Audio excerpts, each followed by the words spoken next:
I'm Shannon. And I'm Mark. And this is Dirt Sailor the Podcast. On this episode of Dirt Sailor the Podcast, we will be discussing BLM voting, Donald Trump, and the smoking gun emails from the National Archives. Happy Throat Punch Thursday. Happy Throat Punch Thursday. How are you doing on this fine day? Doing really well. How are you? I'm doing all right. Thank you so much for asking. And that'll do it for today's podcast. So I hope everybody has a fantastic week. No, I'm kidding. Well, they say if you don't have anything nice to say, it's best not to say anything at all. So I guess our podcast is over with. Yes, we're done. Record time, 12 seconds. How about them Bidens? Speaking of saying nice things. How about them Bidens? Few things have happened this week. The last couple of weeks going on with the Bidens. It's been announced that the GOP is actively looking into the impeachment of Biden. They say it's gaining steam. I'll believe it when I see it. But if the House does decide to move for an impeachment, they can impeach Biden. We have a Democrat Senate. It will be the same thing we saw with Trump, which is one will impeach, the other will acquit. And the same thing we saw with Bill Clinton. One will impeach, the other will acquit. Sometimes I wonder if that's why they do it, because they know that, hey, we tried our best, but the other side didn't want to hold Biden to account. Very possible, but they better get all their ducks in a row and hurry up and do something now, especially if they lose the House in 2024, because all this will just miraculously go away. And with kicking that congressman criminal to the curb, Santos. Yes, he was a Republican for the House, so they decided to expel him. No word on whether or not the Senate will expel Menendez. Is it Menendez? Yes, as they should, but the Congress, or not the Congress, the House of Representatives has a very small margin now.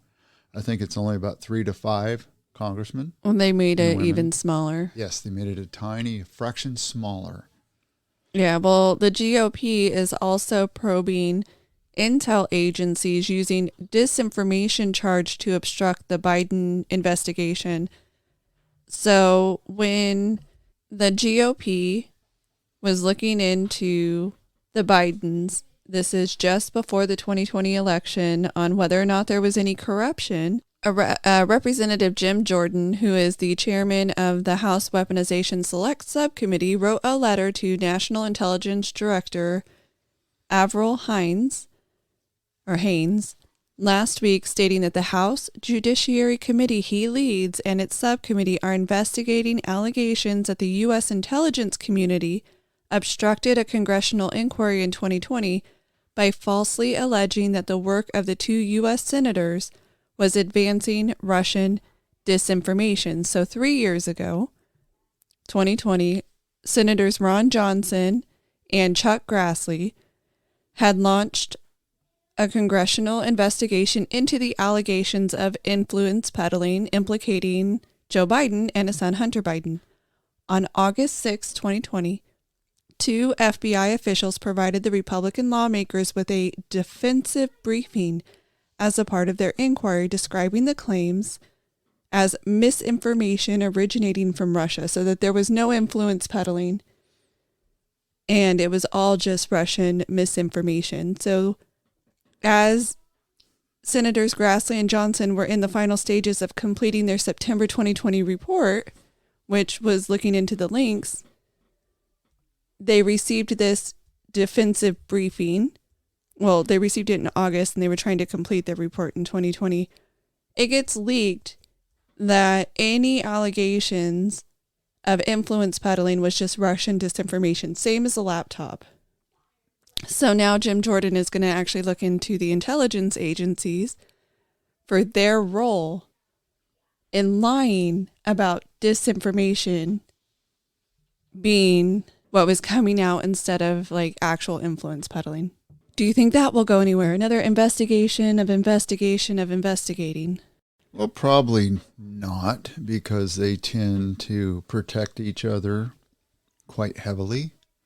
You know, it's interesting, though, that Senator Grassley has been in either the House of Representatives or the Senate since 1974. He has been one of the ones that has made comments that these allegations about the Bidens have been swirling around since Biden's early days as a senator. And Senator Grassley has a record that's clean as a whistle.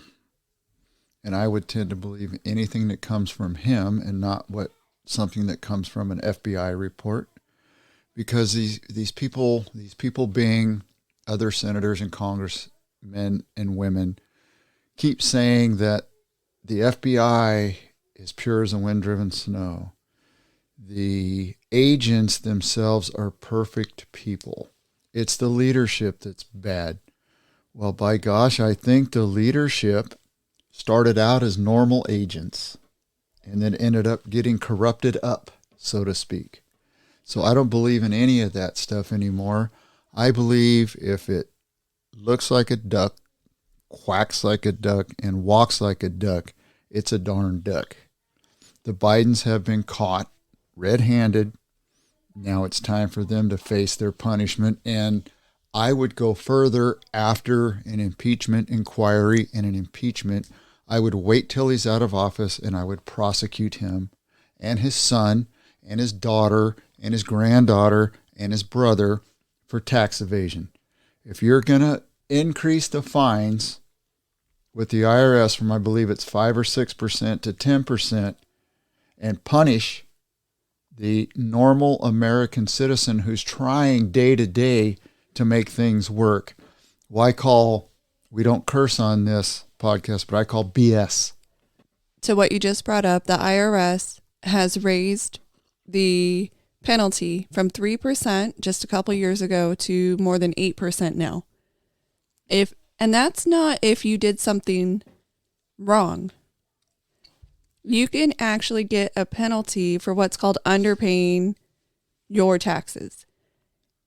Typically, people believe that you have until April 15th to file and settle your taxes of the following year. So, for instance, this year, 2023, April 15th, 2024, you file your taxes, you pay your bill if you have a bill. You get your refund if you have a refund.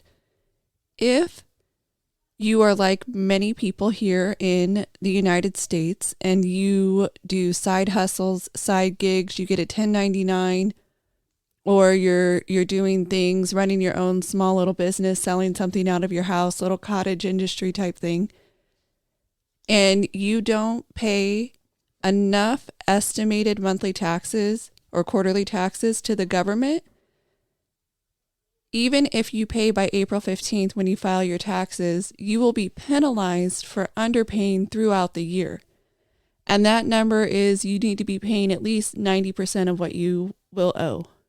And if you any percentage less than that, they will penalize you for you not having paid enough. Even though throughout the year they're changing the tax code, like the Tax Cut and Jobs Act came out at the end of 2017. And it applied immediately.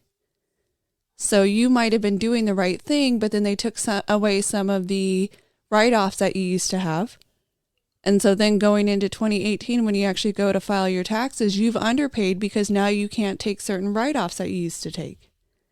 They come up with things that make it wonky on how much you will receive or how much you owe. Seems like on a yearly basis, but yet they are now going to penalize the normal average American taxpayer for not giving them all of their money up front. Yes, and to pile on and add on to that, you as the citizen, especially if you're a small business owner, are required to hire a tax person to do your taxes. Because it's too hard to do it yourself. Because it's becoming too difficult or complicated, and you have to pay those fees. And I guarantee you, if the tax accountant or the software makes a mistake, the IRS doesn't care.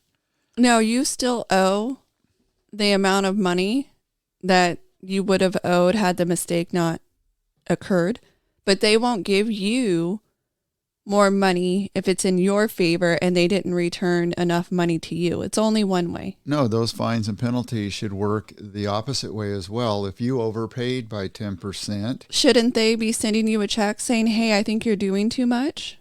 Yes. They're the experts. They have literal experts that they hire. No, they train. Yeah, what they're going to do is hold on to that money from now on. They're going to say, oh, we're just going to push this till next year for you. So your tax burden will be just a little bit less. You could actually choose to do that. That is a possibility. But why would you want the IRS, who's paying you no interest, holding on to your money on the chance that you might owe? So yes, they are increasing the penalties on your everyday average American. And it's hogwash. It is, especially when you have situations like the National Archives. They actually produced records showing that Vice President Joe Biden and his son Hunter had an email sent to both of them at the same time it was Joe Biden's government email, 8:45 a.m. prep for a 9 a.m. phone call with the president of Ukraine. And it was done through Joe Biden's, one of his secret email addresses, Robert Peters at PCI.gov. A pseudonym? Yes. And Hunter Biden's email address was his work email address at the time he was on the board of the Ukrainian corporation Burisma. He's getting CC'd on his father, vice president, having a meeting with the president of Ukraine. Now, mind you, this was sent from John Flynn to Joe Biden and Hunter Biden. So it wasn't coming directly from Joe Biden himself, but John Flynn was Joe Biden's aide. Why would he be emailing details about the vice president's specific schedule with the president of Ukraine when Hunter Biden is sitting on a board there in Ukraine? And they claim that they never crossed paths. No paths were crossed. Only emails out there are going to be, hi, son, I love you. And hey, dad, how's your day going? They never talked business. Liars. Just continue to watch it unfold, just like we just found out within the last couple of days that Hunter Biden transferred $400,000 out of a $5 million wire from a Chinese company in 2018 to a Wasco PC account. Funds were then transferred to a business account belonging to James Biden and later transferred to a personal account belonging to James Biden and Sarah Biden. Now, Comer, who's in charge of all this and is following it around, claims that there was multiple payments sent to Joe out of this account. Not just the 2 checks we've seen, but multiple monthly payments for a long time. So like I said a few minutes ago, they're busted, dead to rights. They need to bring all the evidence out and let it lie where it does. And then I would also include in the prosecutions any FBI, Secret Service, attorney, janitor, auto mechanic, senator, congressman, or aide that helped in covering this up over the years. So you know who that includes? Not just this particular situation that we're talking about as far as the money portion of it, the selling, specifically selling access or selling the name.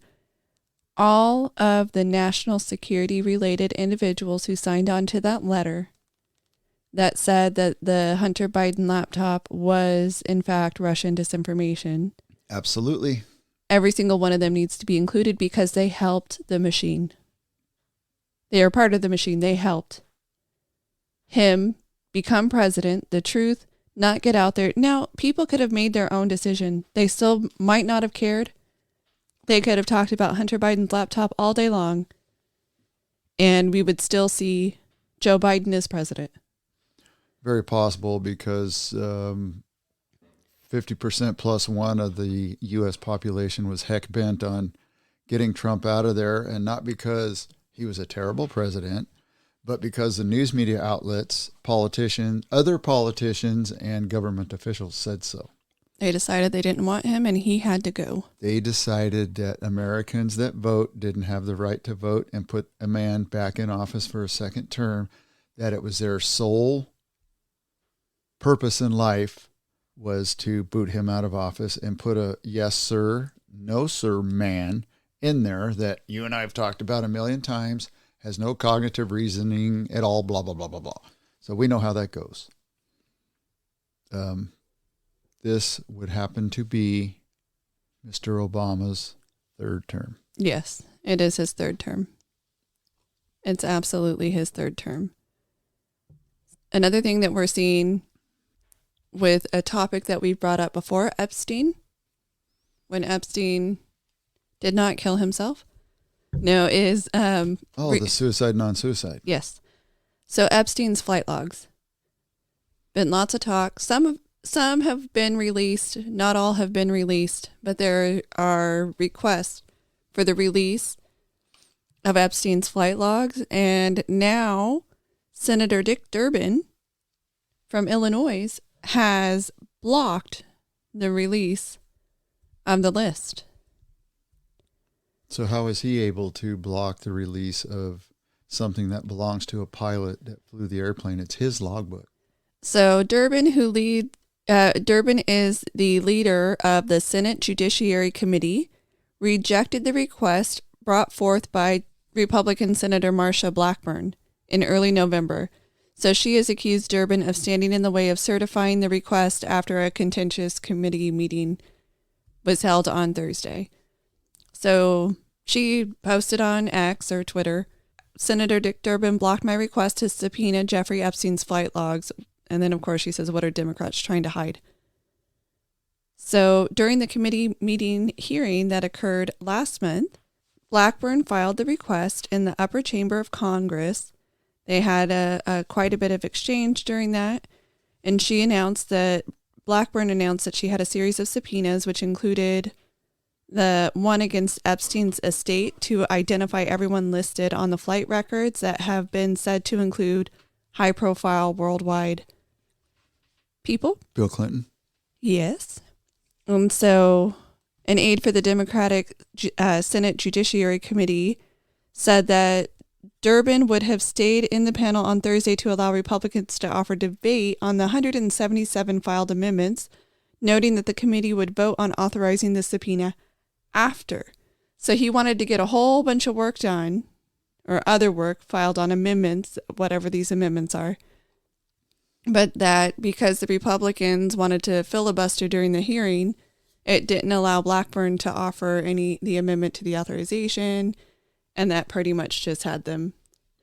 So a little bit of political back and forth has seemingly stopped the ability to get this information to subpoena. There seems to be a lot of criminality in D.C., and all the big players all seem to be part of it. When I say big players, a lot of congressmen, senators, businessmen, world leaders, they all seem to have their hand in a cookie jar with this filth.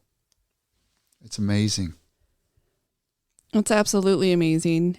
And so to your point of the people that we know that he hung out with, it included Bill Gates, Prince Andrew, even Donald Trump. They had all traveled with Epstein. But Epstein was in these well-to-do circles, and it is very widely known that Donald Trump actually kicked him out of his golf resort there in Florida. That overvalued place, yeah. Kicked him out of the resort and said he could no longer be a member there because he would not quit hitting on an underage child. And not an underage child, a child. A child is underage. Well, but one of the daughters of a member I'm was sure also that there. He mixed business with what he felt as pleasure. And I mean, Epstein was that he had high hitters and high profile people like Trump and others that maybe did nothing wrong, but they were on the airplane maybe to do a business trip or fly and do something, golf trip. However, Epstein had a lot to do with Harvard and the CIA also. If you dive into those records and you listen to people in the know, some of them say that he was an informant for the CIA. Right. That's probably how he got the sweetheart deal down in Florida when he was actually being prosecuted the first time for his crimes. He was a registered sex offender. So this is not news. Him being a criminal sex offender is not news. He was convicted at why he took a plea agreement, and it was a sweetheart plea agreement that absolutely favored him, so it was probably with help from the CIA and all the other back dealings that went with it. He was a convicted sex offender. The reason why he was going up on charges again is because they excluded his victims from being able to basically give statements to the judge about whether or not this plea agreement they supported. And Florida has victim rights, and they completely excluded the victims. So the victims, through their attorney, were actually able to eventually get this plea agreement withdrawn, and then he was being prosecuted for the crimes. As he should have been. And the CIA was probably utilizing him there at Harvard to put a big net around all these high-profile guys so they could in turn blackmail them. Whomever they needed to blackmail, absolutely. Yes. And you would think this kind of stuff is only in movies, but apparently that's how they get the scripts for movies, is real life scenarios. Yeah. You know, just like the real scenario, I know this is kind of off target a little bit, but the founder of Microsoft having to meet with his former girlfriend while he's married once a year and spending a week or 2 or 3 with her so they could have a romantic time, and his wife was okay with it if she knew about it, all the weird things that go on with that. Well, yeah, and he was a friend of Epstein's as well, and that's actually where his now ex-wife started drawing the line. Was again, he was, at that time, he was a convicted sex offender. And so there was a line to be drawn. Yes, and isn't it amazing how these people commit suicide? They disappear, their planes crash, their cars crashed, just like, and I'm not defending this police officer that's in jail, Chauvin? Derek Chauvin. Yeah, who miraculously gets stabbed 22 times by a former Mexican gang member. Who was a FBI informant who was also not Hispanic. He spent years actually assaulting Hispanics and whites, and he's from somewhere in the Eastern Bloc. And then what did they do? They moved him for safety and security, which means that they called a number for him to go try to take this guy out because there's a potential that he might be innocent of a charge, and they're probably afraid that if they do rehash this out in court, that it's going to cause riots and all kinds of bad feelings all over again, and they would be more content just killing him. Yeah, so the Supreme Court did decide not to take up Derek Chauvin's latest appeal, that they did decide not to do that. And Derek Chauvin was convicted both locally as a police officer in the local courts, and he was convicted federally. His federal crime was the civil rights violation, and then his local crime was murder.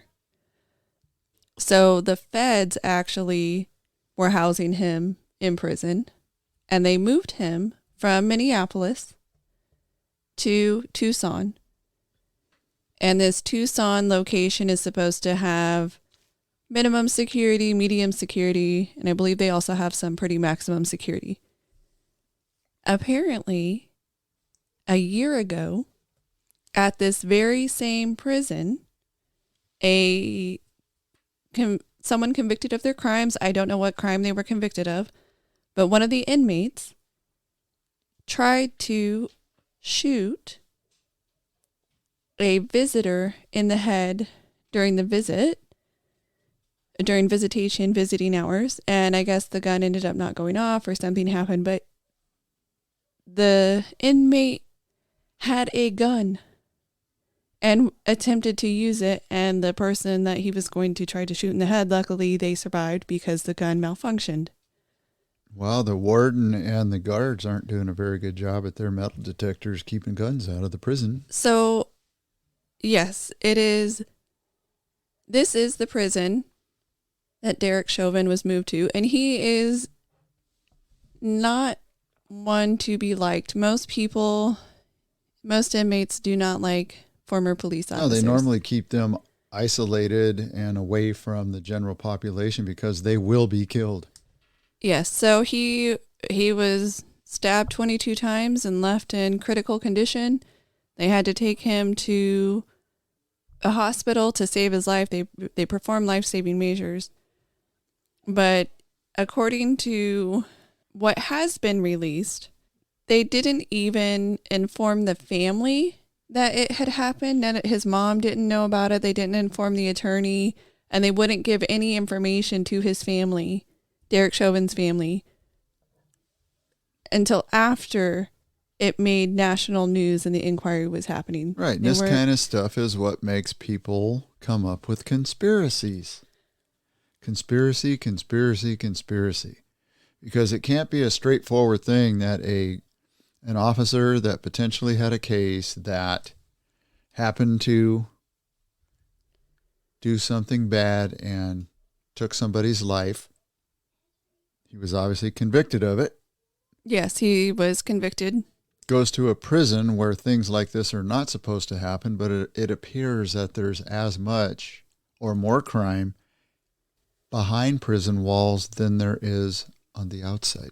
Well, you put a bunch of criminals together, and we don't have a good reformation system here in the United States. So you put a bunch of criminals together who continue to act like criminals. So this FBI informant, he was an informant back in 1997, and he provided information on his gang as well as recording the conversations between him, members, and associates. So the investigation ended up resulting in 40 indictments, but halfway through this particular guy's case, he was dropped as an informant because he was dealing drugs, authorizing assaults, and extorting money. You usually become an informant once you get caught up on something, so then he flipped on everyone, but didn't want to stop his lifestyle, and apparently wanted to continue this lifestyle because he was due for release in 2026. So he was probably afraid that if he was released, it was not going to last long. So maybe he had a better lifestyle inside a prison and he wanted to keep it. So he goes and he stabs Chauvin. Just like the guy that used to haul drugs up and down the coast in America and down into Central and South America for Pablo Escobar, and then started doing it for the CIA here in America. When he flipped and then they showed it on video, he did not last long. Absolutely not. Yeah, and just to Chauvin's appeal, he filed an appeal that said new evidence showed that he was not responsible for the death. Apparently there was a coroner's report that said that Floyd died of basically intoxicants. He was intoxicated. He was to high the as point, a kite. he was so high that he was dying, Yes. basically. And he couldn't breathe. When he was saying, I can't breathe, it was actually because he was, in fact, dying from his drugs. So he was a drug overdose. And that if you look at the way Chauvin was holding him to the ground and where his knee was not directly on the neck, cutting off blood or oxygen from circulating. And this coroner report said it was the intoxicants. And then later the coroner changed to say it was. Right. Flipped a story. Yes. And let's just make something abundantly clear. You and I would never condone police officers abusing people they're about to arrest or detain. But here you go with conspiracy theory. And the officer that arrested him, not Chauvin, but the perpetrator of being a bad guy. Oh, Mr. Floyd. Mr. Floyd had gone through the exact same type of incident a year prior. And the officer said his mannerisms were exactly the same as they were this time. And they were 100% sure that he was on drugs then. Yeah. And there's this situation where Floyd ends up becoming the poster child for police brutality. And they hold his name up. They change his history, saying how great of a guy he was, and he just was trying to get his life straight, and he wanted all of these things out of life. But then you have the people who he committed crimes against. Now they're faced with the situation of, am I supposed to celebrate the person that held a gun to my child and to my belly when I was pregnant? That's who we're supposed to be celebrating. No, doesn't deserve to die. Didn't deserve to die. That's what Derek Chauvin was convicted of. Yes, but never deserved to die. Police brutality is not ever acceptable. No, But rewriting history is also not. Right. He would eventually die of his own mistakes from being a heavy drug user, because it will eventually catch them at some point in time.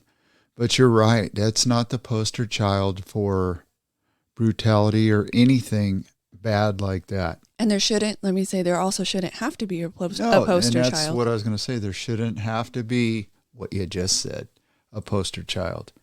Something else that we have on rewriting history, and something that we are learning through the release of the videos for January 6th, is that people at the Capitol had widely different experiences on January 6th. Very different experiences. And one of those videos that has come out has been a trapped protester. They were not accused of assaulting anyone. There's no apparent video, at least that I have seen, unless it's been edited. Hey, I wouldn't put it past someone trying to edit to make themselves look better. However, in this particular case, this guy became trapped because of the crush of the crowd, and a police officer starts beating him, and he's trapped. He could not go anywhere. He's trapped. So he's getting beaten and can't move and has to keep taking the beating. Susan Boyland, this video I saw early on, and it seemed like the videos all of a sudden disappeared, even from people's cell phone coverage and things like that. Because they did. But she was down on the ground, not moving, and a female police officer was beating her at one point. And there were others. So were bad things happening? Do we see videos of incidences where the police are getting assaulted? Yes. But then what happens when there's a person that's not doing anything and they get assaulted? They get assaulted back. Right. So do we hate Trump so bad that we're willing to destroy hundreds of everyday American lives? Not the ones that broke into the building, not the ones that broke windows and broke the law. They need to be punished. But a committee with a little leader like Liz Cheney was willing to sacrifice people for her ultimate goal, which was the fact that Donald Trump called her daddy a chump, and she didn't like it. So now she's trying to ensure that the Democrats, her words this week, win in 2024, because Donald Trump being in office again would be detrimental to the Republic and the United States of America. I don't know what she smokes, but she needs to stop. She needs to lay off the trash, because a lot of this, they say these things that are just absolutely ridiculous. How is it the guy who started No New Wars was going to start World War III? The guy who was going to make sure that all the rich elitists were like him, billionaires and millionaires, were solely helped out to the detriment of the poor and the middle class. That we were going to see jobs lost. We were going to see all of this, what was touted as xenophobic or racist, by when he would say, buy American, hire American. Let's bring the manufacturing jobs home. Let's bring the good jobs home. Let's make sure that everybody has opportunity. That was just like the most racist thing. Xenophobic, anti-other countries. He's going to crash our economy. one of the things that was pointed out to me with regard to how much money we are spending just housing all of the people illegally crossing the border and housing all of these individuals, because we've started spending multi-billion dollars. I believe it's in the hundreds of billions of dollars that we spend per year. How much did Trump want for a border wall? Wasn't that much. It was something like $9 billion. Not to say that that's not a lot of money, but when you're talking about $9 billion compared to hundreds of billions of dollars, please tell me how the wall wouldn't have at least been a little bit helpful. Well, if you're going to be a nation of laws, you cannot function without borders. You have to have borders to be a sovereign country or a sovereign state. And it makes you wonder if these folks that want the open borders want a sovereign state, or they want another crap hole, as it's been stated, like other places around the world. And nothing against their populace personally. It's the leadership that creates these things. Because look at all the billions we send all over the world in aid, and where does it go? It goes to the leaders. They have lavish yachts and homes while their people suffer. Yeah, look at the Ukrainian President Zelensky. So there was the news report when they were here begging the UN and other countries for money, begging the U.S. plus everyone at the UN for money to help with the war, that Zelensky's wife went on a spending spree in New York. And now it's come out that he owns yachts that have been purchased since or maintained since the war. Now, if I owned a yacht and I'm begging other countries for money, I think that yacht needs to go. Yacht needs to be sold. If that article is in fact true, shame on him. Because he basically just spit right in his own people's eyes, especially the ones that are out there in the mud fighting over that piece of dirt. As usual, here we go again. Leadership gets away with things while the people are left to suffer. Yes. And so we're told over and over again how horrible, terrible, and awful Trump is. We have a lot of people on the left who just preach how it will be the end of the world if Trump is reelected.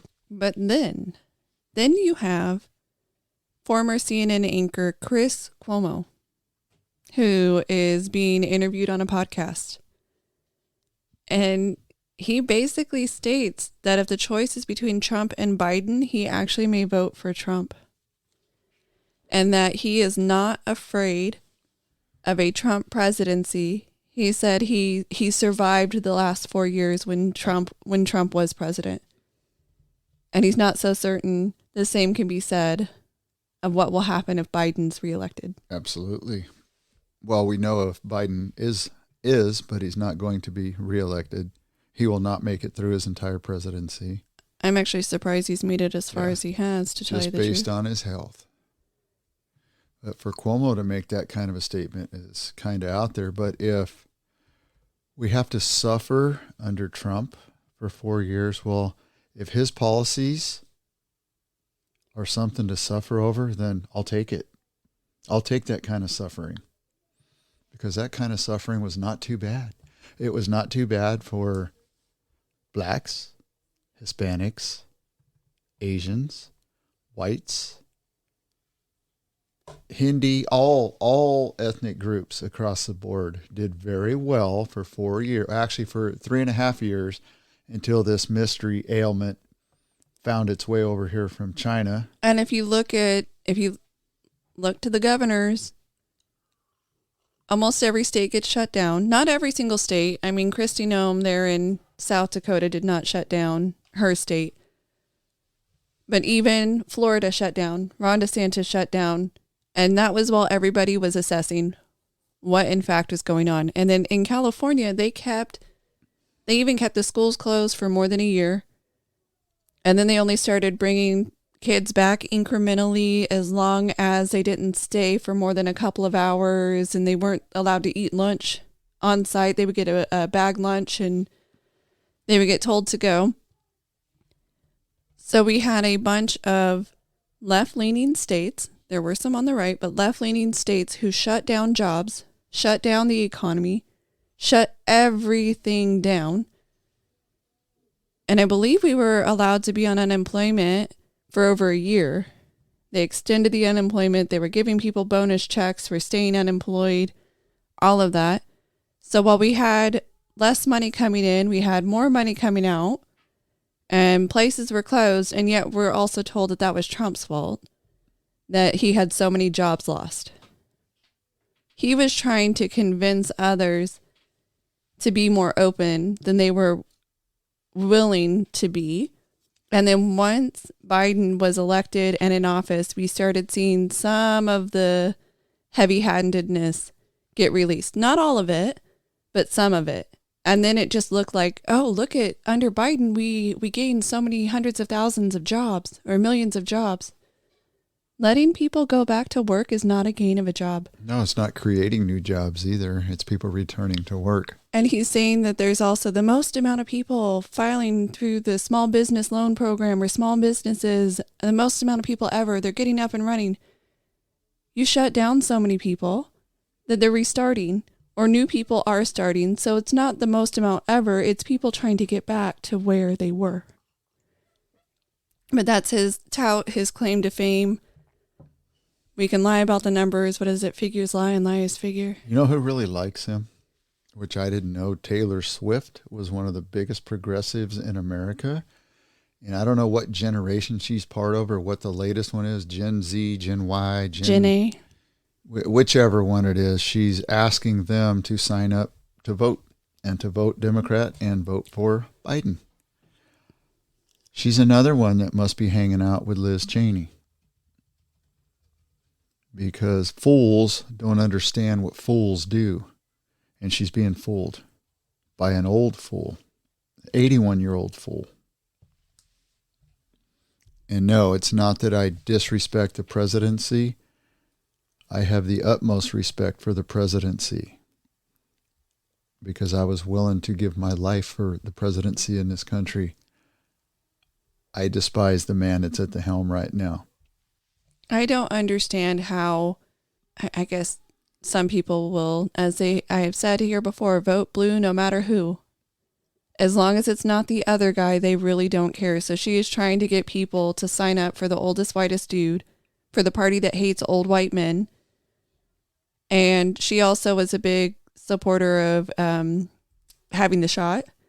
And so now the dude that she's dating, the Kansas City Chiefs star, right as they're announcing their relationship, he comes out with a big Pfizer ad saying, go get your shot. He's right up her alley. They're two peas in a pod. Well, but you would think people who work for a living. See, that's the thing, though. She's made it. She's made it big. So she doesn't understand now because her mind has already moved on from her humble beginnings, if she did in fact have them. And these people don't understand the people that are suffering across America because they had a 401k, they had a retirement plan, they had medical, they had dental, they had optical, they had a home. And now because of the cost of all of those, a lot don't. And those that do have to share a home with 2 and 3 families. And this is not pie in the sky made up stuff like someone said last week that it's a Republican conspiracy. No.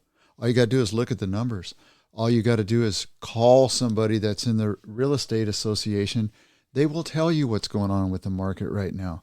We've seen our house go from a high number 2 years ago to a low number right now. So it's not fake. It's real. But who are you going to believe?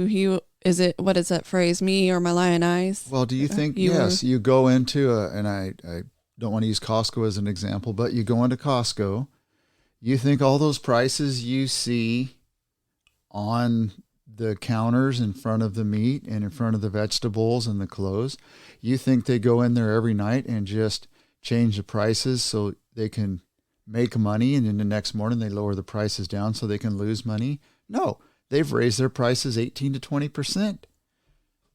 Yeah, but according to Joe Biden, if they would just lower the prices, all would be better because inflation is down, man.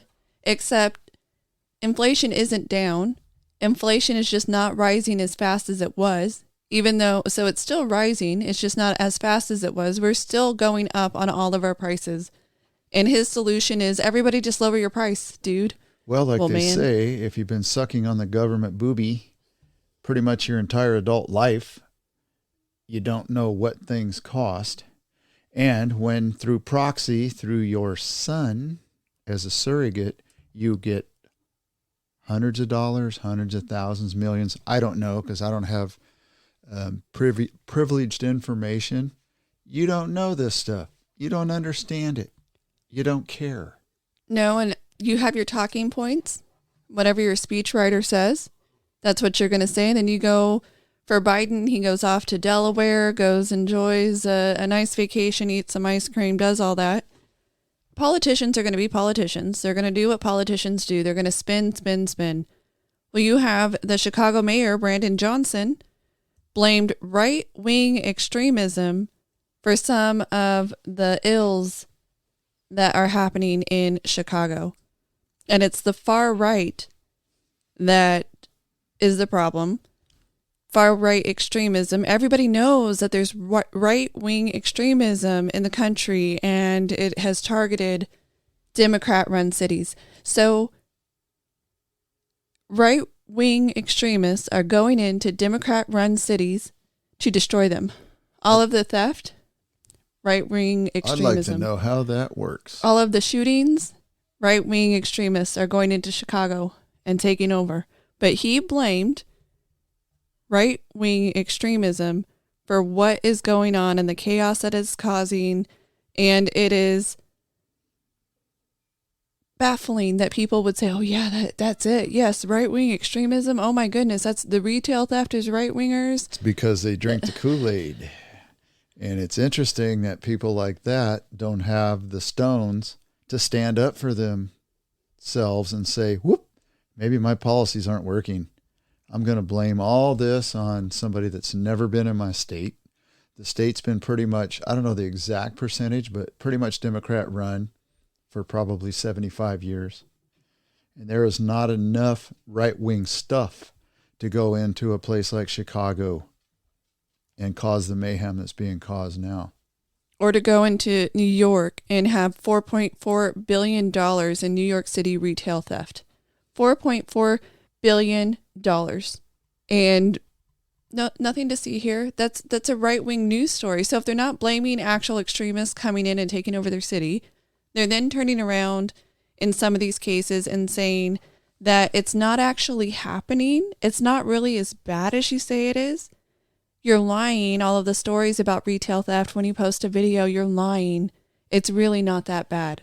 So I guess all of the big companies that are leaving California and San Francisco, the Bay Area, it's a right-wing conspiracy up there as well, right? Yes, it's absolutely a right-wing conspiracy. So doesn't happen. All of the illegals and others coming up south of the border, and it costing us, as you said earlier, billions of dollars. Hundreds of billions. And the current administration is the one letting them in more than the previous, I think, 30 administrations. It's everybody else's fault but theirs. It's interesting how this works. You just turn a blind eye and point the finger at somebody else, and magically it's their fault and not yours. Yes, absolutely. You don't want to say that it's anything having to do with you, because why would you ever admit that you made a mistake? Correct, but people around them need to admit that they're failures. They are an abject failure. Yeah, so you have, well, in order to do things right here with Gavin Newsom, we're doing things right. So there was a gangster who shot a teen girl and others in a car. He thought that there were rival gang members in that car, so he, as a gangbanger, went, shot up the car. One of the gals ends up in a wheelchair for life. Another one was pregnant. So how long do you think you get for attempted murder of 4 people? This day and age, about 6 months. So he was, because it wasn't this day and age, he committed the crime back in 2014. He was given something like 160 years for the crime. Well, Gavin Newsom thought he was a pretty reformed individual. He commuted his sentence? He did, and he's out. What a guy. He is out, and he is now working for California's Department of Public Safety there at the Capitol. Gun and knife division? Mm-hmm. Yeah, so instead of like 160-something years, he was out in 8. That's reformation. That is something that should be stripped and taken away from all these governors and the President of the United States. They should not be allowed to grant clemency or commute sentences. It should be within the law. Go within the law, go through the court system, and work it out that way. And if you decided as a society or as a California or as a Nevada or as a New York, whatever your state is, you've decided, you know what, we really used to sentence super harshly for a crime that's really not as bad as we believe it is anymore. So we are, as a matter of law, going to change our statutes, and maybe we'll retro it to everyone who, for instance, the great Biden and other senators like him made crack cocaine a worse drug than powder cocaine.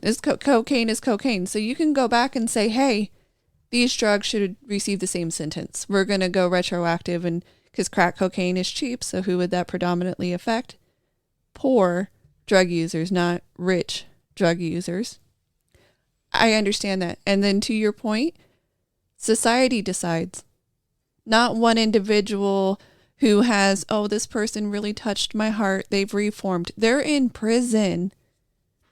They've reformed, as I guess you can have a clean track record in prison, but they've reformed because they're not out gangbanging. 8 years is enough for somebody to completely override their brain scheme of them trying to murder people? So I'm going to put myself in school. Let's do a little case study here. I think this is how we fix this. You want to do clemency? You want to go lenient on people? How many people have come up south of the border and are now living in California? Million? I would say so. 2 years? I would say so. Because, in fact, California was prime for allowing people unlawfully living here to have state benefits. How many people are in prison? In prison at any given time? Million. Okay, so let's start over. Let's give all of them clemency. Let's let them all out, all 1 million of them, and let them start over from scratch. Let's see if they've learned anything in prison. Let's see how many of them are quick repeat offenders. Reformed or repeat. Reformed or repeat. Yeah. If you let somebody out like that because you got a touchy-feely thing about him that, oh, he's reformed himself after 7 or 8 years, why not give everybody the opportunity? Any person that's ever been thrown in jail for weed, let them out. Anyone that's ever been thrown in jail for cocaine, let them out. Anybody that's ever stolen a bicycle 2 or 3 times and fell under the 3 strikes, let them out. Right. And there are people who are truly reformed. And I do believe that our system should be leaning more towards reformation than it should strictly punishment. You have to have both. There's a punishment for the crime. But if we can reform you into a productive member of society, even better. Like that should be our goal. I just personal opinion on that one. But I also believe that just because somebody saw your story, how many others like you have that story, have reformed, but they didn't get Gavin Newsom on a happy, heartfelt day. They got him on a bad day. They got him when he was just angry. That's how I used to feel about being an immigration officer, that my feelings don't matter. I am not going to make a decision because you made me happy, you made me mad. It would be unfair if somebody made me mad during an interview and I decided to stick it to them, whereas somebody else with the exact same set of details, I could lean in their direction and improve their case. I just never found that as an acceptable reason. Oh, you really touched my heart. Well, and I don't find it acceptable that somebody commits murder and then they want to give them clemency or leniency or change how long they stay in prison. They always say, what about the victims? What about the dead person Does anybody care about them? If somebody takes somebody's life, I'm sorry, game over. You sacrifice your life for the life you took. Period. I mean, I'm sure some mitigating circumstances. You can find mitigating circumstances, I'm sure. It would like an accident versus an on purpose. There's two different things. So yes, we can talk about mitigating factors. Yes. But the mitigating factor is not because you cried in court, not because you had a bad childhood, not because instead of having a dad or a mom in the home, you went looking for family with the gangs. You started making very adult decisions. We want children to be able to make very adult decisions right now in this society. So then all people could theoretically then be held to that adult standard. If we say people are well enough to know into childhood. We can't even get kids through junior high and high school educated because of the way one party over the other wants to lean and do our education system now because it's racist. It's bigoted. Racist math. It's homophobic. It's throw everything at the kitchen sink, but the kitchen sink at it. Yeah, so speaking of racist math or racist things, so California was taking away the SAT requirement for California schools because they said it was racist. And the SATs actually helped the African American community in boosting their likelihood of getting their application accepted at a university. So now that they've taken it away, how do you think that that's going to go? Probably not well. Yeah, so it's funny that they said it was racist, but it helped a very specific community. So that was pretty interesting that they would go that direction. It's just someone calls math racist, so let's not learn math anymore. Language arts is racist, so let's not learn language arts anymore. Let's not learn how to read because words hurt. We can't have Crayola crayons. Because Marines will eat them.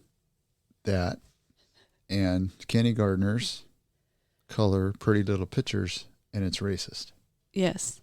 Heard that on a news report once. Seriously? Yes. That oh my gosh. Colored crayons should not be in elementary schools. Wow. That's ridiculous. That's absolutely ridiculous. Another thing let's talk about things that never really happened, even though we say it happened, which is issues with elections, right? Most secure election ever, right? Never happened. Okay. So this is not so much that there's security or insecurity. We just had a recent case in, Fulton County, Georgia, where votes were accidentally programmed to change. So many voters now in Louisiana are raising questions about the electronic voting machines after an obscure race for parish sheriff in northwest Louisiana led to what was considered a seemingly improbable result. The Democrat candidate topped the Republican candidate by one single vote. Ooh, imagine that. So Henry Whitehorn received 21,621 votes and John Nicholson received 21,620. So we had a one vote difference. It does seem improbable, but you know what? People could be pretty much 50-50 split on a topic. I'll say that that's okay. But what do you think should happen when there is a one vote difference? Revote. A recount? A recount? Yes. I would say a recount would be right up that alley, because usually if you're in a margin of 1% or less, they say they're going to recount just to make sure. We had that even out of Florida. The whole Bush v. Gore was over the recount in Florida and how votes were looking. Okay. Well, they now find that there's a little bit of a problem with recounting there in Louisiana. So the only ballots that can be recounted are the absentee ballots. So they are going to recount the absentee ballots and check for any irregularities. Absentee ballots in this jurisdiction only account for about 17% of the total votes cast in this runoff election. Absentee ballots were mailed in, and therefore there is a paper trail. apparently the voting machines at this area are paperless, in person. Sorry, I almost spit my coffee through my nose. They are paperless, in-person voting machines that do not give you any record of your vote. So here in California, when you vote, you can vote on an electronic machine, and when you accept those results, it prints you out a ballot that with your votes filled in, you can look at it, and then you go and you turn that into the machine. That then it's like the secure machine that it gets fed into. Here, there's no record. There is no paper record. So quite literally, whatever the machine says is what the machine says. So in Fulton County, Georgia, where luckily there was a printout and people were looking at the printout saying, hey, that's not how I voted.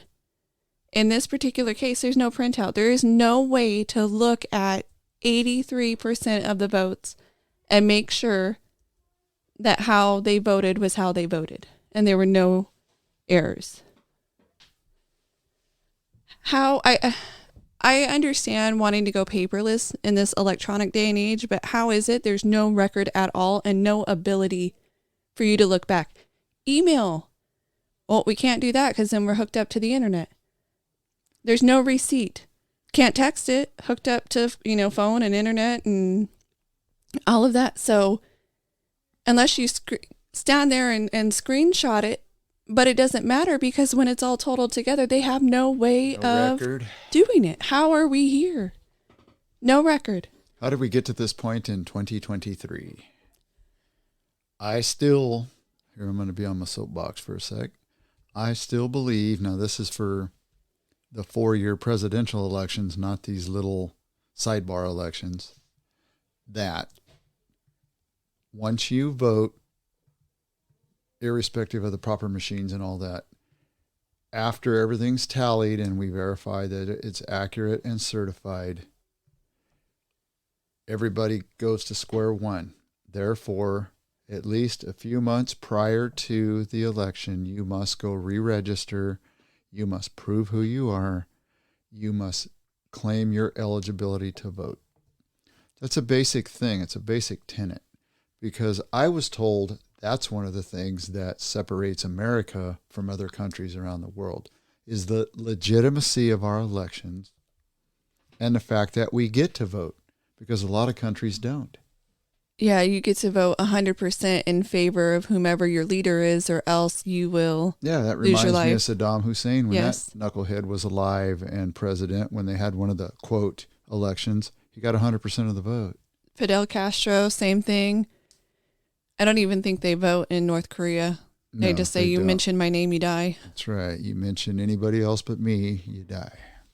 Yeah, so speaking of voting, well, it's a little bit about more than voting, but we heard a lot about Ron DeSantis's fight with Disney and him taking away Disney's Hello, Mickey. favored status, that they had their own governing body. They got to have their own laws and rules. They were their and all own of that. country. They were basically their own country. Well, because the government was saying one thing and Disney was saying another, they sent in a company that was to look at Disney's, the way they were running their little country. And it turns out one of the things that they were doing, they originally told Florida that we're going to have affordable housing. We're going to have our own community. It's going to be great, wonderful. So they gave approval, and then they decided not to have housing, no affordable housing, no schools, utopia? no utopia. Oh, they did away with it. But then they would have their board, who was the oversight for Disney. Now, in order to be on that board, you had to own land in that Disney area. But Disney didn't want anyone to really live there or own land. They wanted to own it all. So what they would do is they would temporarily deed property to their chosen board person, so they had ability to be on the board. They would deed that over to them, and then they would be on the board for however long, and then that deed would essentially terminate because it was temporary and go back to Disney to be deeded to the next person. Now, they couldn't actually live on it. Disney still paid the taxes for it. It was all a scheme. So then whoever was on the board could do exactly what Disney wanted because they were funded by Disney. It's almost like a leasehold in Hawaii. Yes. So that was something that was coming out, as they may have committed tax fraud while doing all of this, because technically those individuals should have been true landowners. And then the money that they were getting, they should have to pay taxes on it, but they were getting gifts and arrangements that were benefiting these individual board members. So could you imagine if for Fresno County Board, they were getting gifts to do? Yes. Yes. So that's essentially what it turned into. Operation Rezone. Yes. But now Disney, they've been hit with a lot of problems. So that's one of them, getting their status taken away, and there's that big fight. But Disney has disclosed their financial statements for the most recent quarter, and they are showing a lot of profit loss, a lot of risk. They've been tanking. They've lost a lot of money. It's in the billions. Their movies are tanking. They're doing terribly at the box office. It's just been a pretty, they took a very woke position. And that's what they decided to do. Stay out of politics. They took a very woke position, and people started saying, I don't want to be a part of that. Which is how it works in America. People vote with their wallet, which is a very good thing. And what they need to do at Disney is what Walt Disney, I think, did with the first Disneyland. He entertained families. Yes. So they need to get back to entertaining families. Yes. Not just families. It could be single individuals. And yes. So what Walt Disney did as far as entertaining, they went to pushing agendas. Lots and lots of agendas. That was their choice to do, but it has a lot of people saying no. Their priorities really hurt the company overall. You saw the CEO change. They took out the old and brought in the new, but the new was really the old one that was from before. So they just recycled them. They just recycled. Yes. Yep. It's what airlines do as well. You see upper management and board of directors just get cycled from one airline to the next because they want somebody that's extremely knowledgeable in the field, and they're very limited in the amount of people they have to choose from. Yeah, so Disney, their statement on it was there was just a lack of consumer acceptance into the direction that they went. Like, yeah, they absolutely did not accept. No. No way, Jose. I can't believe it. You know who? Do I know who? Do you know who the guy is that flies around and goes to these climate summits for America? John Kerry? Yes. Yes, I know him a little bit. Yeah, he was Climate Kerry. He was talking the last couple of days about the climate and coal and how we need to eliminate all coal 100%. Okay, 100%. Coal's gone. Causes too many deaths. Okay. Hillary Clinton chimed in and said the exact same thing. It's interesting that if you try to run a parallel between, let's go to China. How many people you think have died under communist rule?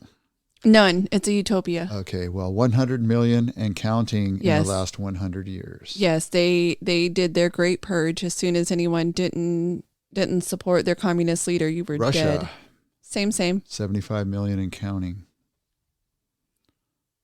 Germany, lots and lots. Italy. Lots of Jews. Italy World War II and before. And we can go right down the line. And we have 2 U.S. representatives that are at a summit representing us, talking about how coal is killing everybody in the world. Is it taking lives?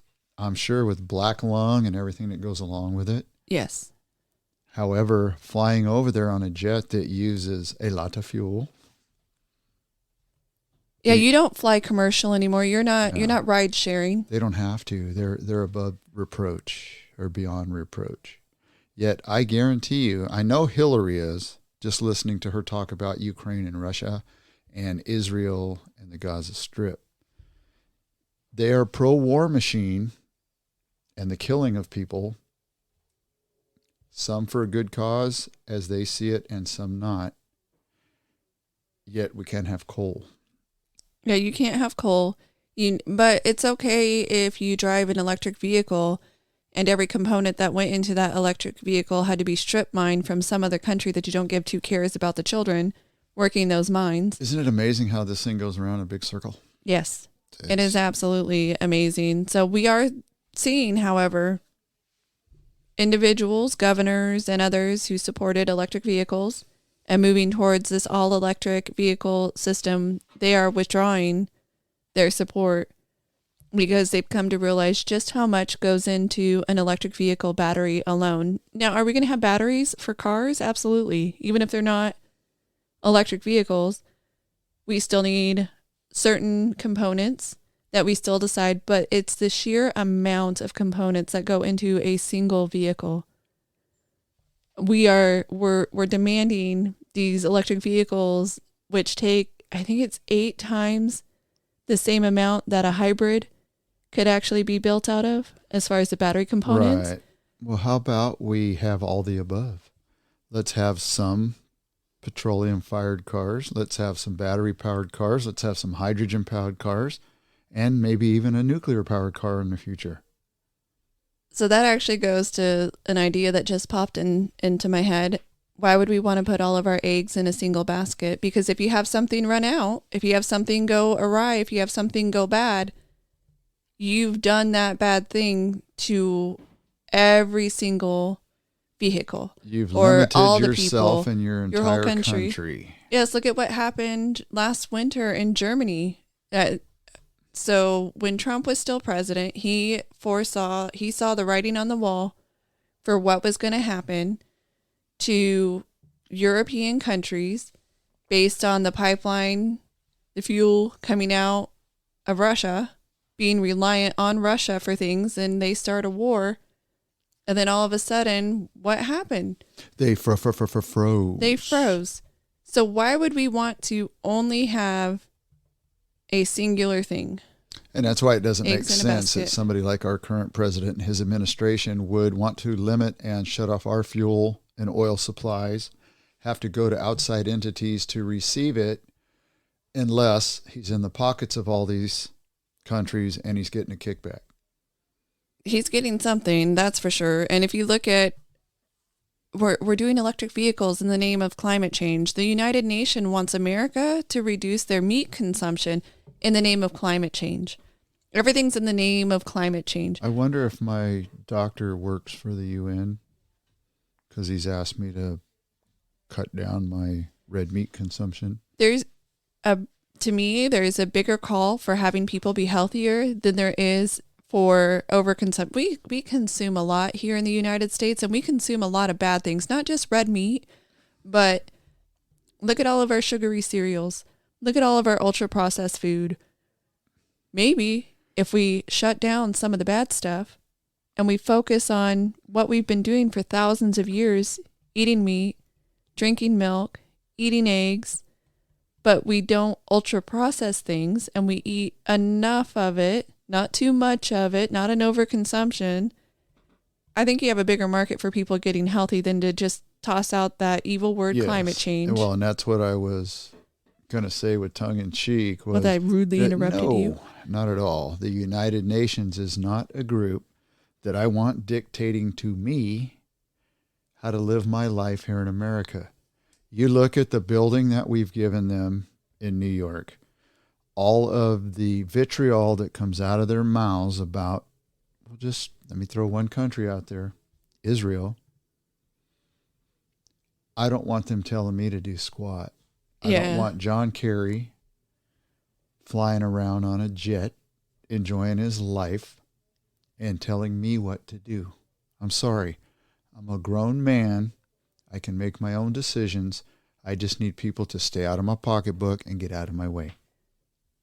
So why isn't the UN talking about terrorists firing ballistic missiles at U.S. destroyers? Aren't we a part of the UN? Yeah, but see, they would love to see us get hit and lose a bunch of life. That way they can say, see, now you need to go to Israel and tell them to stop so we can slow this down. No, what needed to happen was in 1947, the UN and other countries needed to mind their own business and let Israel, let the Jews and them play their own game of cards, and however the cards fell, that's how the land was proportioned. That's how things worked out. Because every time a government entity or a United Nations or a NATO gets involved, something goes awry, in my humble opinion. In your humble opinion? Well, already we had a 1-week pause in the war over in Israel, and Hamas broke the truce by not doing what they said they were going to do. And then right away, Israel starts their campaign back up. And who's the first entity to say, stop killing civilians, get out of Gaza, on and on and on? Was it the UN? That would be the UN. Even come to find out, I believe we had a UN doctor that was holding Israelis as prisoners. Really? For Hamas, yes. Yeah, the UN's definitely not the problem here. No. And then some of these leftists who have come out in support of Hamas, they say they're supporting Palestine, but the reality is they're supporting Hamas because they are condoning rape, murder, kidnappings, all of that. They've condoned it.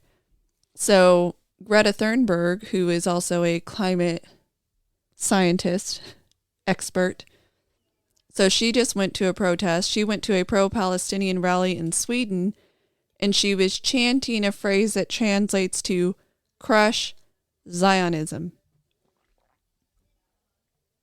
She has been criticized in the past because she has anti-Semitic views, and she has been accused of promoting pro-Hamas agenda. The crushing Zionism is an explicit call to destroy Israel's right to exist, to destroy the Jewish state. So now she's not just a climate scientist, an expert. She's a Nazi. She is. She absolutely is. So that's where we're at. All of these individuals who are on the ultra left supporting the extermination of an entire people. Why? What in your mind could possibly convince you that it's okay to destroy another race, another ethnic group? What process is up in somebody's head? That the only Jewish state to exist has to go, and they all have to go. They all have to die. Why? What is it about someone who's from the comfort of their home in New York is deciding that Jews should not be allowed to exist across the world and in their own country? Correct. And so a little biblical, and you'll have to guide me a little bit. This has to do with the crucifixion of Jesus. The blood is on the hands of the Jews, so they are going to suffer for generation upon generation upon generation, if I understand it correctly. So then do you think that any of them read the teachings and say, I wish we could go backwards and do it over? Have a redo? I would hope that people would want to redo, that if we could make it up and make it better, we would make better decisions. But based on what I'm seeing today, we would make the same bad decisions. History will repeat itself over and over and over. And the death of nations proves that, because as we've said in the past, where are the Mayans? Where are the Incans? Where's some of the other races? Where's the Ottoman Turks? You know. So the Ottoman Turks, it was the Turkish Empire that actually had taken over where Israel and Palestine now are in their so it's Turkey's fault. Year. It is. Oh, wrong turkey. Sorry. Wrong turkey. So let's go ahead and bring it back to California, and let's talk about our homeless camps. So Gavin Newsom, in order to show China how great communism is, went through and cleaned up San Francisco, moved the homeless. And then, as we talked about last week, they all started moving back in as soon as the Chinese leader was out of the country. So now Gavin Newsom wants to spend even more money. $300 million is going to be available to local municipalities to clear out homeless encampments and move the homeless into housing. So we have a federal government who attempted to open up federal lands for illegal immigrants to house them on. But I didn't hear the same. I've never heard of them saying, let's open up federal lands to house the homeless, the American homeless, the U.S. homeless population. But we were so willing to do something for somebody else. Now, right now, the Republicans are saying no dice. We're not going to open up federal lands for that. $300 million, though. Again, how many hundreds of millions, if not billions, annually do we spend on the homeless population? And he's making $300 million more available. Yeah, so where's the endless supply for this spigot that keeps dumping $20 bills or 50s or 100s? But you know what? I like that idea of putting them in housing. However, probably not the kind that they're thinking of. If you go, since we're both from California, from Bakersfield across 58 through Tehachapi. Yes, and you get down the bottom of the hill there and you see all that desert land there. Out by California City, yes, Mojave, all of that. That is unoccupied. That is where I would build housing, but it would start out as military-style tent housing. But that's not fair. That's mean. We need to spend hundreds of billions of dollars to pad somebody's pocket so they can live on the Upper East Side of a nice neighborhood with nice cars. And, we beat this horse all the time. If you truly want to house them, it should not be our responsibility to put them up in $200,000 and $300,000 homes. But by all means, let's help them. Let's not only do that, let's create a community to where we teach them how to have their own elections. They elect their own leaders. We provide them with garbage trucks. We provide them with sustainable items so they can start their own gig. The ones that clean themselves up, straighten out, please feel free to come back and become a productive member of society. Assisting back into. Let's work on your people skills. And you and I talk about that all the time. You need rehab, but like for prisoners, there has to be consequences, or bad people, consequences for their actions. Then you work on the rehabilitation side of it. And it's probably going to go 80, 20, 90, 10. A bunch of them you can probably rehabilitate. A lot you probably can't. That's the way it goes. That's called Darwin and natural selection. In this type of society, things happen. So this is just a wheel that keeps getting spun around and around and around. And that's the chain you have to break. The chain of people that want to make $100,000 or more taking care of homeless people. So you never want to change that cycle. Right. The only way that they get paid is if the cycle doesn't break. Yes, I don't want to stop my paycheck. So no, let's go ahead and let them live in the street. Let's drive around and show how good we are and give them food while they're living on the street. It's time to fix it. Speaking of fixes, the Swimming World Cup, the governing body, so water sports governing body, made a decision not to allow individuals who are transgender to swim on the opposite sides. So if you were biologically born a female, you stay on the female side. If you were biologically born a male, you stay on the male side. They made a rule, and they've kept it that way. But what they decided to do was create a third category. Oh my gosh, you mentioned that like a year ago. Yes, so they did actually decide to create a third category. And so they said it was going to be an open category for anyone who self-identified as transgender. I don't know if they had any specific rules, if you had to be on drugs or couldn't be on drugs, or you had to be so far into your transition or anything. I didn't look up the specific rules. Are they going to subdivide that into trans guy and trans girl? At this time, it was just it was an open category for self-identified transgender individuals. Well, Swimming World Cup's happening. Starts in Berlin next week. They canceled the transgender category for swimming because they had no one sign up. No participants.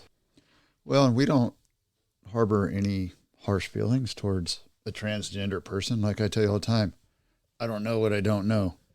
But it's only fair that there is it not anatomically correct, but there are body parts within each subcategory that are different. So our bodies are different. Our lung Yes. capacities are different. Our bone structure is 100%. different. Our muscle skeletal structure is different. This was a smart move, and they should do that across the country in all sports, in all schools, in high school, in college, with basketball, baseball, track, swimming, archery. With everything. Yes. Women don't need to give up their space because somebody else now identifies as a woman, when physiologically we are different, and men have certain advantages going through puberty, completely Absolutely. advantaged. And we saw this repeatedly. We've seen it in our collegiate level athletes where mediocre men are swimming for the men's team for multiple years. And then when they're not making it, they switch to the women's category after swimming for the men, their high school life, and then years into college, 2-3 years. And then their fourth year, they're like, oh, hey, now I'm a woman. You would think that they would not feel very, not well about themselves, but it would be a thing where, oh, this ain't cool. Yes. I couldn't beat these guys when I was a guy. Now I'm transitioning to a girl. So I can beat a bunch of girls. So I can beat a bunch of girls. Like your trophy, does your trophy work for you? How about the object is to transition to a girl or a woman and get along with them. Live your best life. Live your best life. Make good friends with them. Not have to go out and prove anything. And that's what I was driving at till my mind went blank, is what are they trying to prove to themselves? That they can beat a bunch of ladies? I don't know. It seems to be the direction that we've gone. Why they would think that, like, yeah, do they feel better? And they're like, yeah, look at my trophy. I took broke first records. place. I broke a record. You really didn't. There's an asterisk next to your name because you did, but you didn't. Yes. So let's talk about a few things, if you don't mind touching back on a few of our stories. Do it. Jesse Smollett, conviction has been upheld. He had appealed his conviction, saying that the government had no right to prosecute him after he had an agreement already made. So he was prosecuted and found guilty of staging a hate crime. It was all staged. But the Illinois Appeals Court has upheld his conviction. So his appeal didn't work for him. He'll probably go to the Supreme Court as well. Well, whatever you need to do, that's what we have for a system. So please march it up. And, maybe next time think about what you're doing. There's another person. What was the end goal? The end game. Did he think he wasn't going to get caught? He thought he wasn't going to get caught. And it seemed to be that he thought he could, if he got more national attention, he was on a television show. He was trying to renegotiate his contract to trying to be a cheater. Trying to be more lucrative, a cheater, yes. But he was trying to renegotiate the contract, and it seemed like if he had everybody on his side, all the world's sadness, oh, we feel for you, this is terrible, that he might get a better contract out of it. So he has some kind of deficit internally, and he should not have gotten a better contract. Thank goodness he did get caught, and he doesn't. Yep, and they ultimately fired him off the show that he was on. We're in December. A couple months back, I had brought up that rumors were swirling that mask mandates were going to return to some areas. We were going to see it more. Here we did not in Fresno see it, so I thought it was kind of a swing and a miss. We didn't see it in the airports. There was talk about it coming back to TSA and in the airports earlier, September.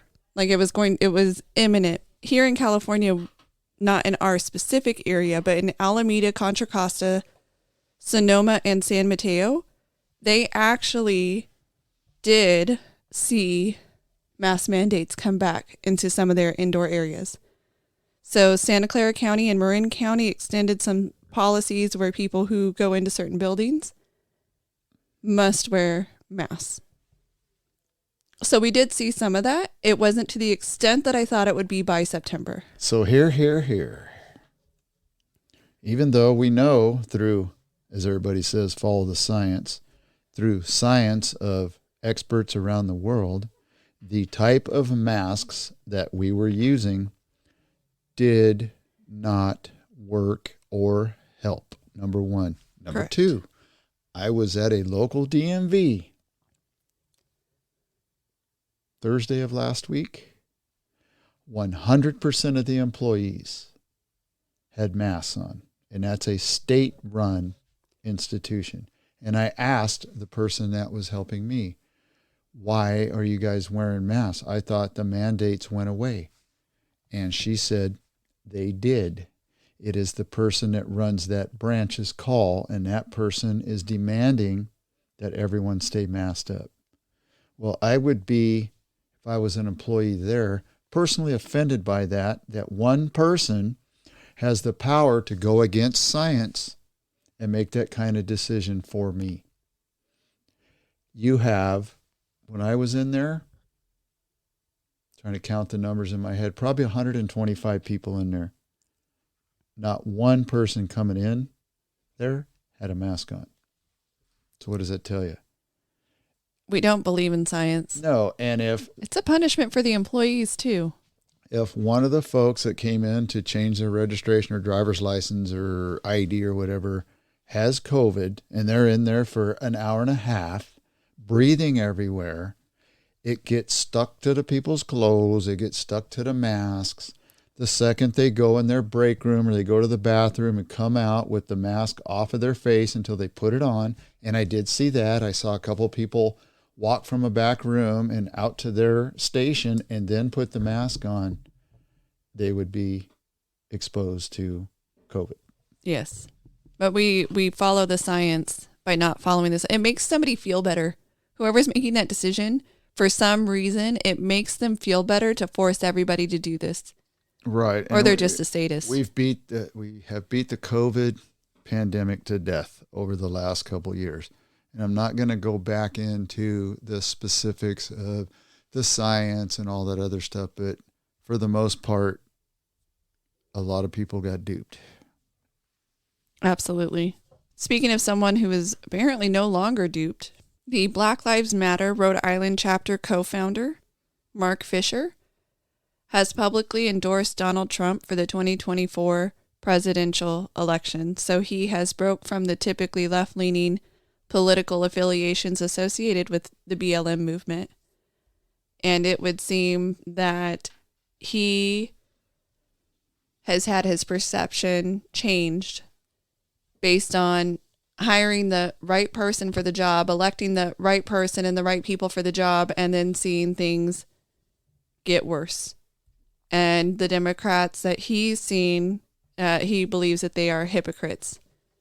And that caused him to shift who he's voting for. Absolutely. And I agree with him 100%.